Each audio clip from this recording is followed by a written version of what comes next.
The second ICT for Development International Conference was attended by delegates from a wide range of youth NGOs, community groups, social entrepreneurs, academics, and politicians. Based on a community before technology theme, the conference considered how information and communication technologies can be appropriated by communities in Kenya to promote and sustain community innovation, creativity, development, and growth.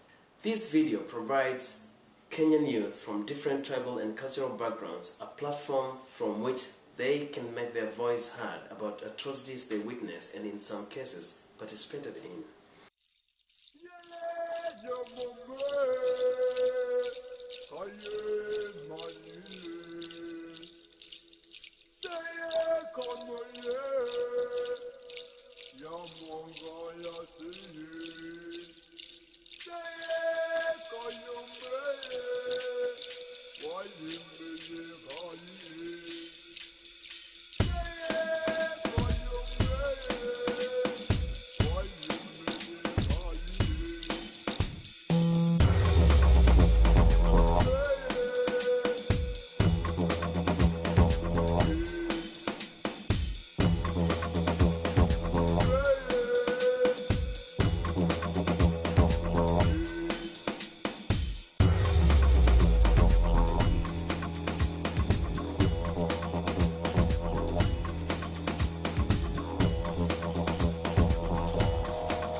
Violence was caused by disputed elections between the two major political parties, the ODM, the PNU, and then the leaders divided the communities in two rifts, and then the violence occurred. The causes of violence was due to tribal cocoons that were mobilized by the political leaders. I can say that tribalism might be the cause, because you might find that some tribes, maybe Karenchins and Kisis, they like people from their group or from their tribe. Like we understand the post-election violence, it was basically a tribal clash. Like we have Nandis against Kikuyu and Kikuyus against Kisii. So like myself, I'm a Luo, we were joining up with Nandis to come and fight Kikuyus and Kisis. So I had just to do the same, because those people were hurting our people, and I had to come up and join up with them so that we could fight and release our people. Especially the Kikuyus, the Kalenjins, the Kisis, and the Luos, there was a lot of tribalism. The most important factor which brings about violence in Kenya is tribalism. Many people are just viewed according to their tribalistic grounds. You find that because I'm a Luo, a Kikuyu will not love me. Because I'm a Luo, I'm not allowed to marry a Kikuyu because that's not my tribe speak. Kalenjins and the Luos in the western side of Kenya, and other people from coast, they were in ODM party against PNU, who were coming from the eastern part of Kenya and central. So there were much controversies between these two parties. There was mistrust between the ECK members like the clerk, the people, they think that the votes were stolen. And that causes rioting. The leader they chose that day as a winner was not supposed to be a leader or the president of the Republic of Kenya. The unfaithfulness among the civil servants who are concerned with the Electoral Commission of Kenya, who are not in a position to speak the truth and to be transparent in their work. If we were talking about issues and not these guys against these guys, I don't think we could have had that violence.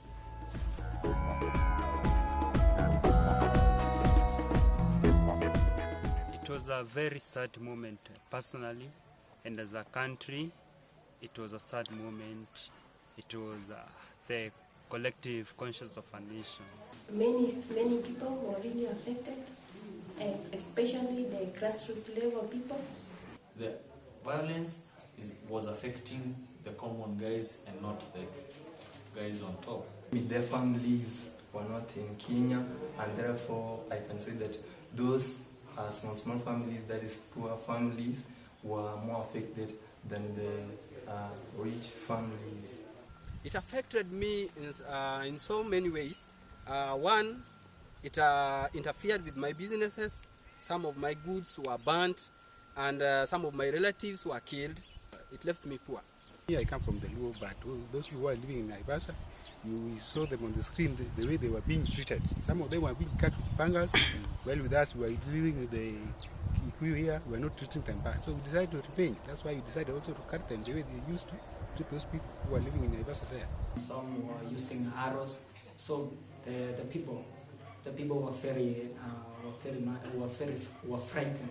I find that most people lost their life because of the harsh weapons which were used, for example, guns, pangas, people were cut, many things happened, leading to people losing their lives.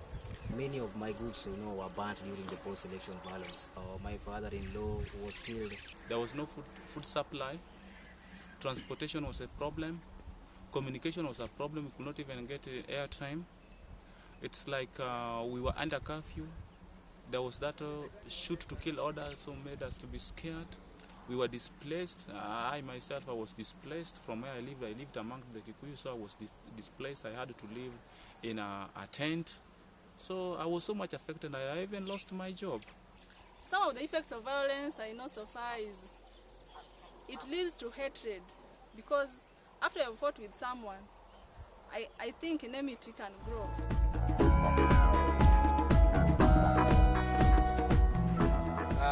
I participated in this way after the post-election had started, because of what was happening, because of how our people were being hurt, being killed. I had a feeling that I was to come out and also protect our people by joining up with those who are going to fight, and maybe fearing other people to go and fight so that we could protect our people against other communities. I participated by castigating some of my tribesmen to go and fight, and by spreading rumors. I sponsored them money to participate, even the weapons to participate in post-election. First, I started by mobilizing youths. We were blocking vehicles on the road, digging potholes so that they cannot pass.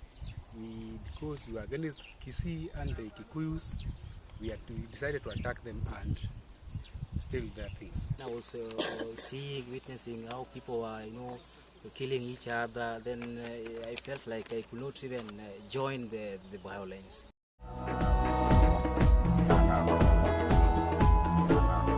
One major thing that can prevent post-election violence, any other that might occur, is transparency in election and national unity.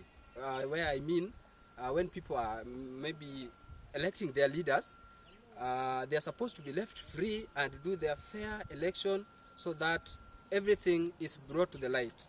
The government, the local communities, and other parties should try and bring the healing process to our nation, and the communities should be educated on tolerance and tolerating each other, tolerating each other's political views and tolerating other people's culture and ethnicity.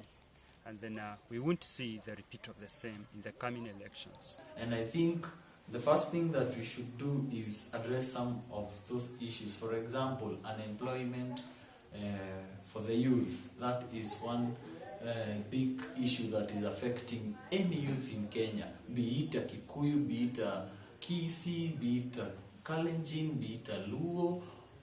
To teach the Kenyans advantages and disadvantages of fake politics, and teach them to take always the right turn. To bring people together through the mass media, to preach peace and negotiation. Again, to elect faithful members to the parliament so that they can maintain peace. And another thing is to stop corruption in the country. The leaders themselves who are aspiring to be the president, the MPs, and even to the bottom, like councillors and the chiefs, they are supposed to preach peace among the communities, among the different tribes and the people. First of all, we should preach the peace in our country, Republic of Kenya, to have peace and be a good politicians. And we should talk to our electoral body to do free and fair election. If I were a politician, I would just preach peace and unity in Kenya, so that we don't look at any person at another angle, according to the background, according to the tribe. I could really come out to speak the truth, even if I was the person who was being favored. Even before next election, I think it's just better to start preventing violence from now. From the word go, you should just start it now. You should not just wait up to after election, because maybe by that time it will be too late. The bottom-up approach, you can say that the people here on ground need to shape the people you are voting for. So your vote, my vote, your vote is what will shape our leaders, and not our leaders come to shape us. Then all the governance institutions like the electoral commissions, the judiciaries and the executive, they must do their function, and there should be no interference of executive interfering with the judiciary, so that Kenyans and all the politicians at large can have the confidence in the electoral system, in the judicial processes, and in the executive itself. A process in which young Kenyans, no matter what their tribal and cultural origins and backgrounds, come together to work together towards a common cause of peace, tolerance and celebration of diversity through the appropriation and use of information and communication technology.